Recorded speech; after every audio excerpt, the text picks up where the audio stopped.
So in this video, I'm going to be going through the top 5 mistakes I see people make when they start selling on Amazon. Now, these are the same mistakes I made when I first started out, and I ended up losing £10,000 in a month just by making these mistakes. So if you're new to this channel, my name is Jason Kwao. I've been selling on Amazon for 5 years now, working with the best of the brands in the industry. This year, we're going to be growing our own brand to £1 million.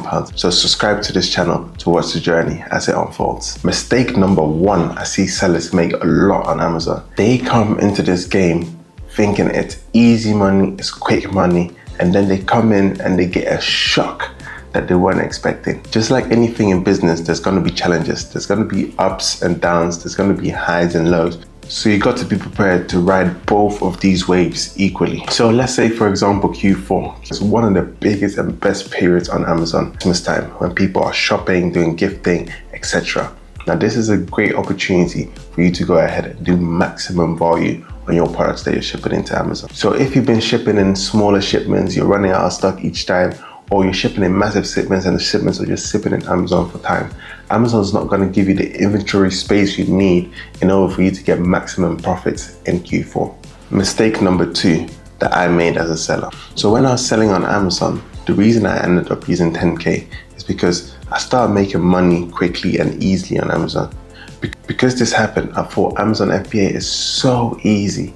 All I gotta do is just put a product online and I'm just printing money, just seeing money on the screen, and I thought I was rich. What ended up happening, and this is a pretty big rookie mistake, is that I thought, yeah, easy money, so I can just go ahead and spend it easily. So I was going out taking Ubers everywhere. I was ordering food to the house all the time. It was COVID time as well, so I was nice and cozy. Other people weren't making as much money, so I started feeling guilty and I started giving out money to random people.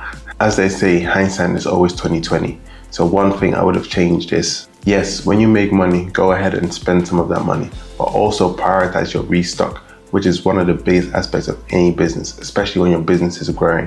You're gonna want to have money for your initial shipment, but you also want to have money for your restock. It takes Amazon around 2 weeks to pay you, so you gotta get some money just for the restock. If you have a good relationship with your supplier, you can even have some payment terms in place where you can go ahead and pay them maybe after the shipment has been delivered, or you can pay them a deposit while they're making the shipment and then pay the rest after, which is a pretty standard term on Amazon. Mistake number 3. So a picture is worth 1,000 words. You've heard this saying all of our lives, but why do people on Amazon put up crappy product listings, crappy product images, and expect to sell?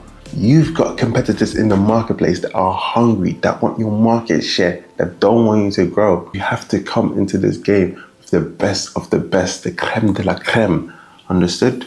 So when you're selling on Amazon, what I tend to see most people do is they do a crappy photo shoot. They don't want to invest the time, they don't want to invest the money. They might just take the pictures on their iPhone and go ahead and upload it on Amazon. Obviously, you can do this, but this is going to significantly reduce your conversion rate. If you got 100 people to your store and you got a 1% conversion rate, after those 100 people that come to your store, only one person ends up converting. Now, let's say you improve this conversion rate from 1% to just 5%. So you send 100 people to the store.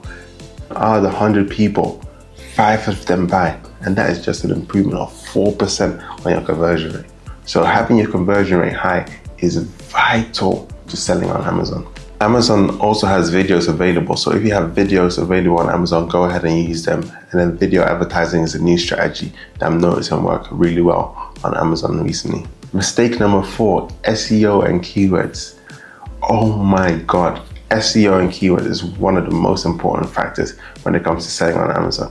And I know I've said that a lot, important factors, but these are the biggest, grandest mistakes you can make on Amazon. So SEO and keyword optimization. I use a tool called Helium 10 to go ahead and do the keyword research, a tool called Cerebro, where you can literally see all of the keywords that your competitors are ranking for on Amazon. And you can go ahead and put them into your PPC campaigns. You can put them into your back-end keyword searches. You can put them into your listing titles, bullet points, wherever. Just stuff it with keywords.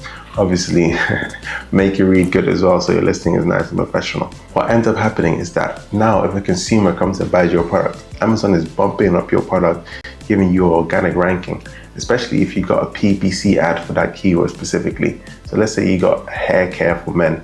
Now when someone buys that, with the PPC ad you've put, Amazon's going to bump you up a little bit, provided you have the keyword somewhere in your listing as well. You're targeting with advertising and someone's purchasing it.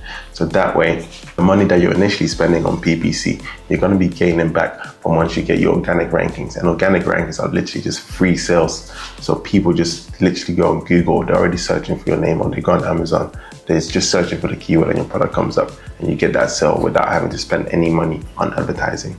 So in the long run, this is a beneficial strategy.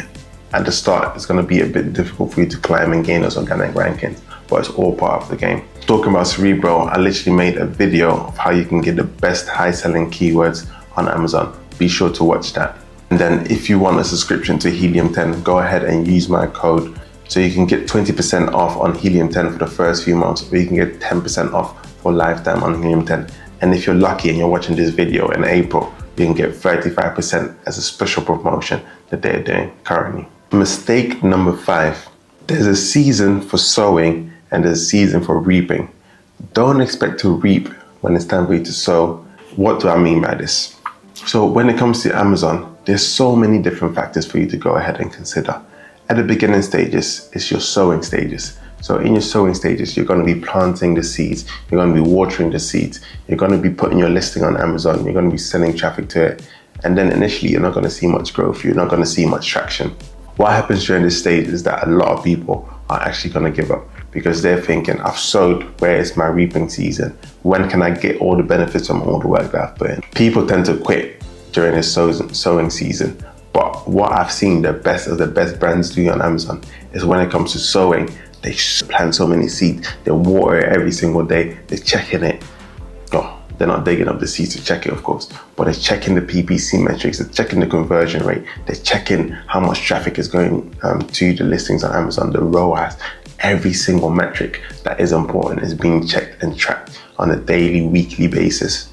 So when you're sowing and you're seeing, now, oh, this keyword that we was ranking for at number 50, we're now at number 20. This keyword that we was ranking for at number 5, we're now gone to number 1, etc., etc., etc. You start seeing all of these metrics give you an indication of some sort of growth. But when you're a new seller and you're just looking at one metric, which might be the sales, you're just looking for the fruit at the end of the tree, or you're just looking at the profits. And although these are good metrics to look for at the start, I would say when you're starting on Amazon, the first metric you want to be going for in terms of sales and profitability is at least for the break even. So once you break even and you find the sweet spot, now you can go ahead and optimize. You can make the little tweaks here, you can make the little tweaks there in order to get you to a point where you're profitable. The brands that end up doing the best are the brands that actually stay in the break even season for the longest. Some brands can even afford to take a loss, which is not sustainable for everyone. But if you're able to break even for the longest, you're going to be able to rank for so many different keywords that other competitors might have given up on just because they're focused on the profitability. And the longer you hold out, the bigger you can grow. And I've seen a brand do this at such an amazing scale where they literally managed to grow their business to 1 million in 1 year just using this strategy. So yeah, those are some of the biggest mistakes I've seen on Amazon and some tips on how you can go ahead and avoid them. Now, as I said, if you're new to this channel and you got a lot of value from this page, be sure to subscribe and like this video and let me know down in the comments what are some of the biggest mistakes you've made or some tips and tricks that you want to see me do videos about in the future.